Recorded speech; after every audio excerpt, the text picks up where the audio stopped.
All, in caps lock, British soldiers forced to undergo consent, misogyny, and incel culture training.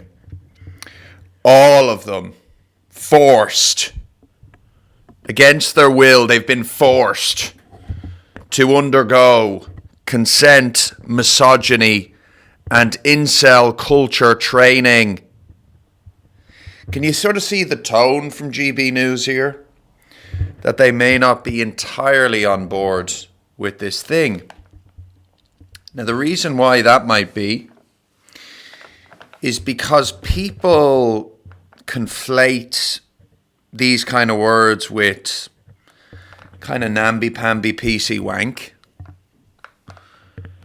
Like sort of a 10-week course on how not to manspread, for example. Like imagine if they are that concerned with making you considerate and likable before sending you off to have your head blown up while toppling some Middle Eastern despot who's minding his own business, but unfortunately happens to be sitting on an ocean-sized oil field.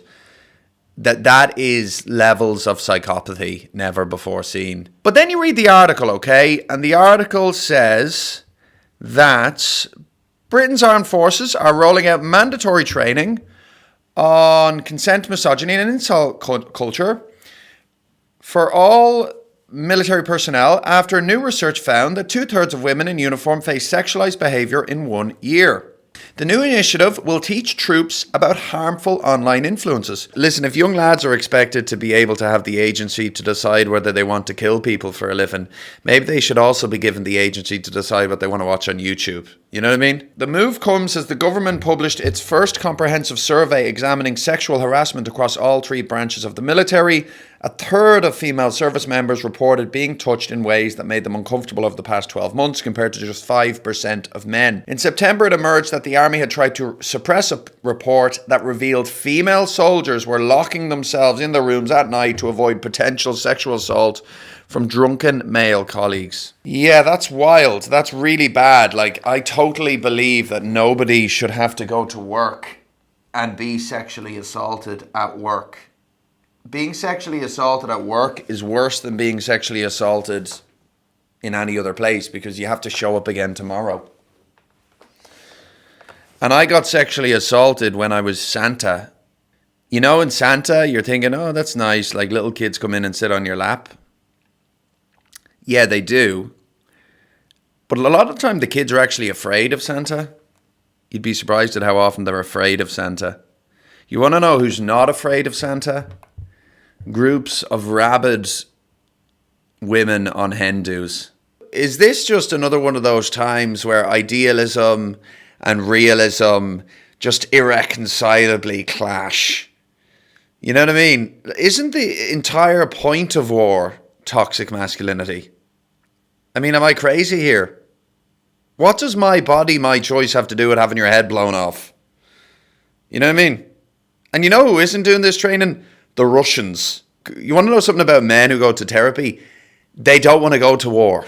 There's been a lot of like publicity on men being softer and like talking about their feelings and not wolf whistling and not manspreading and not man-terrupting and all this type of carry on.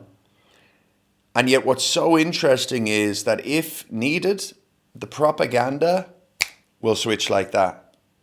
The propaganda will switch overnight. The propaganda shamelessly, overnight, will, at some point in the future, become about men protecting your family, doing your manly duty. And 95% of guys with a little bit of social pressure are going to fall for it. I wouldn't go to war for my country.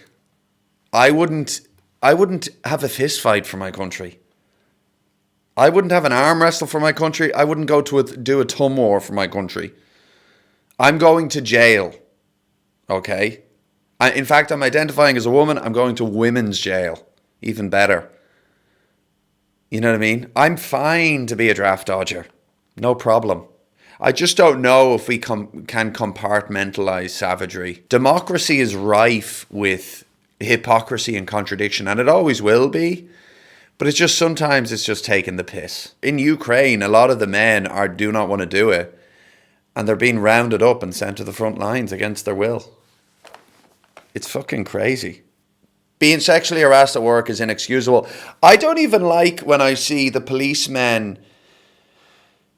Like, I don't like seeing people consensually sexual at work. I don't like seeing gym couples helping each other, lifting each other as they do pull-ups. PDA, I'm not into it. So yeah, I'm very prudish, and that's the good news, and I am totally in favour of an anti-misogyny course. Some people would say that misandry needs to be included on it, you know, teaching women how not to hate men. I would actually tend to agree, because one of the ways in which women abuse men is through nagging.